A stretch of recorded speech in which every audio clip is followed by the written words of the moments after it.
Stefan Arzberger, wir sitzen hier und feiern einen historischen Moment. Wir haben gerade den letzten Ton aufgenommen der Gesamteinspielung der Haydnschen Streichquartette. Wie ist die Einschätzung zu Haydn nach diesem großen Projekt? Wenn man die Zeit sich ein bisschen betrachtet, die Wiener Zeit, Mozart hat Klavierunterricht bei Haydn, Beethoven hatte Haydn auch getroffen, also da gab es auf alle Fälle diese Verbindung.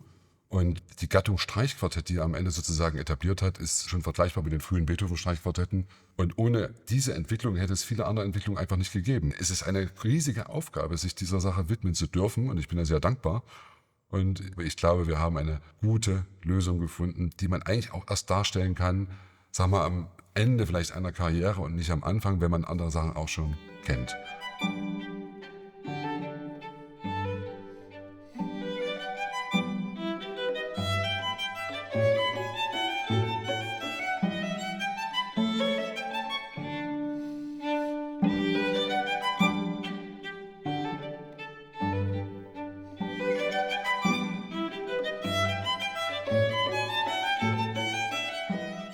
Also über den Scherz bei Haydn ist ja viel geschrieben und gesagt worden und natürlich trifft man den besonders in den Scherzi an oder in den Menuetten. Also der foppt einen ja ständig mit irgendwelchen schrägen Phrasen, die mit dem Achttaktschema überhaupt nichts mehr zu tun haben. Also sogenannte falsche Akzente. Aber das äußert sich natürlich auch in sowas wie den ersten 3 Akkorden in dem Opus 76.1 mit diesem Eröffnungsruf oder dieser Eröffnungsfanfare, die doch sehr unvermittelt kommt. Warum macht er das denn? Das ist vielleicht auch der damaligen Konzertsituation geschuldet, um wirklich unmissverständlich für Ruhe zu sorgen im Publikum. Also sagen, jetzt geht's aber auch wirklich los, jetzt hat die Musik das Wort. Wie setzt sich das Stück fort? Völlig unerwartet. Wenn man diese bombastische Einleitung hört, dann meint man natürlich, jetzt kommt was Großes daher. Und das geht mit einem ganz verspielten, fast suchenden, einfachen Liedchen im Cello los. Also auch da, er führt einen ständig auf Abwege.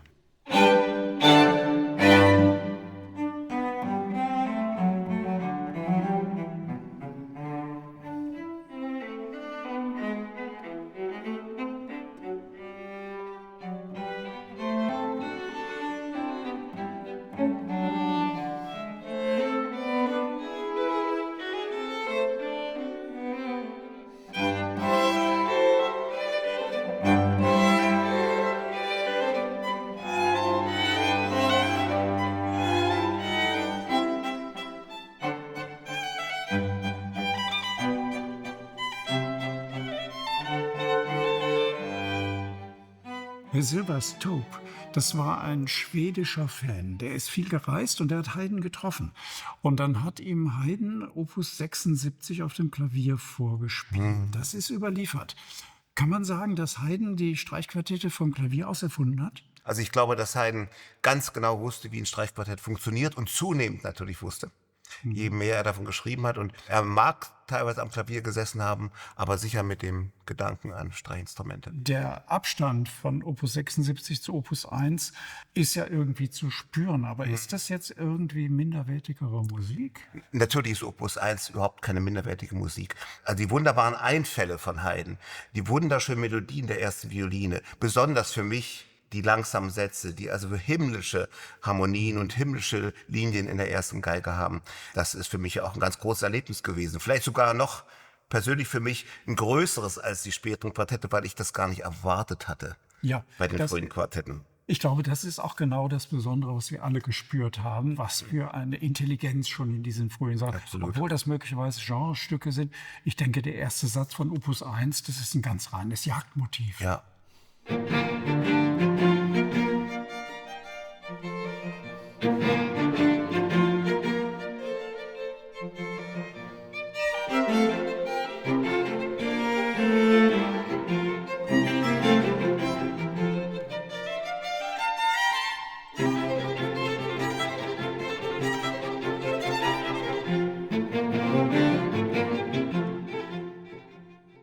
Sie spielen ja den Haydn auf modernen Instrumenten. Ist das trotzdem eine Gewähr, dass man diese Leichtigkeit rüberbringen kann? Man kann das Anspracheverhalten der historischen Seiten schon irgendwie simulieren. Wir haben von Anfang an mit Nachbauten historischer Bögen gespielt.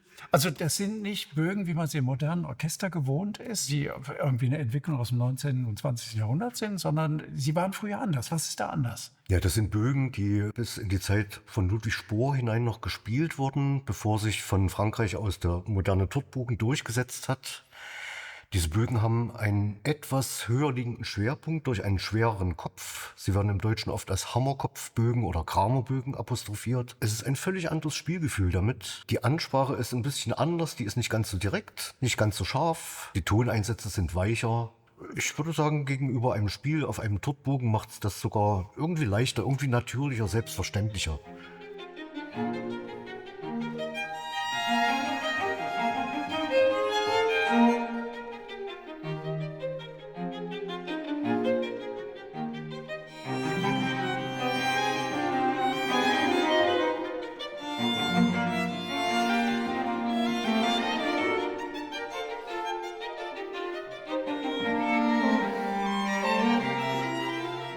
Also der Scherz ist das eine. Ich muss aber sagen, was mir auch aufgefallen ist oder was mich auch sehr berührt hat, das sind besonders das Geheimnis, was in den langsamen Sätzen zu finden ist. Es gibt ja oft Situationen, wo man meint, man ist auf harmonisch sicherem Terrain sozusagen und dann schafft er das mit einem Akkord, einem den Teppich unter den Füßen wegzuziehen. Das hat jetzt vielleicht weniger mit Scherz zu tun, aber das ist irgendwas Geheimnisvolles, wie ich das selten angetroffen habe.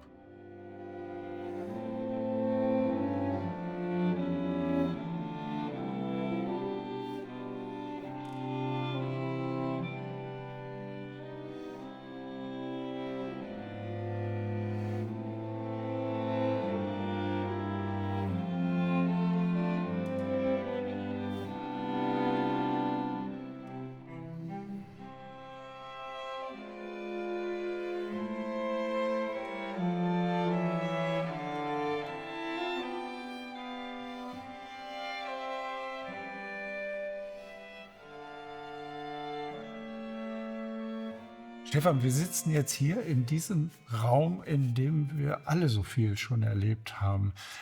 Und wir haben jetzt dieses Projekt beendet, was uns so lange beschäftigt hat. Was geht dir da durch den Kopf? Da gehen mir ganz viele Sachen durch den Kopf, ganz viele tolle Erinnerungen, ganz viele herrliche Momente, auch angespannte Momente in Probensituationen, auch mit dem ein oder anderen Tonmeister der Firma Darbringhaus. Also wir haben das Glück, alle kennengelernt zu haben, den Holger Schlegel, den Werner Darbringhaus, den Friedrich Wilhelm Röding.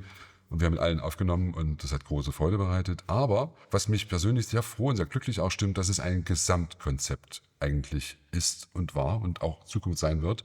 Und zwar nicht nur ein Quartett, was aufnimmt, nicht nur ein Tonmeister, der da im Abhörstudio sitzt, sondern es gehört noch viel mehr dazu. Es gehört dazu, die Booklets müssen geschrieben werden. Da hat Firma Darbringhaus unglaublich gute Leute, die das machen. Die Elisabeth Decker, glaube ich, ne? Die macht das ganz toll. Dazu gehören die Leute im Presswerk, dazu gehört es ganz viel. Bevor eine CD auf den Markt kommt, sind ganz viele Beteiligte. Und was mich glücklich und froh macht, ist, dass es schon eine Art Familie auch über diese lange Zeit der Aufnahme geworden ist, das alles gemeinsam gut hinbekommen zu haben. Das stimmt mich froh und glücklich. Musik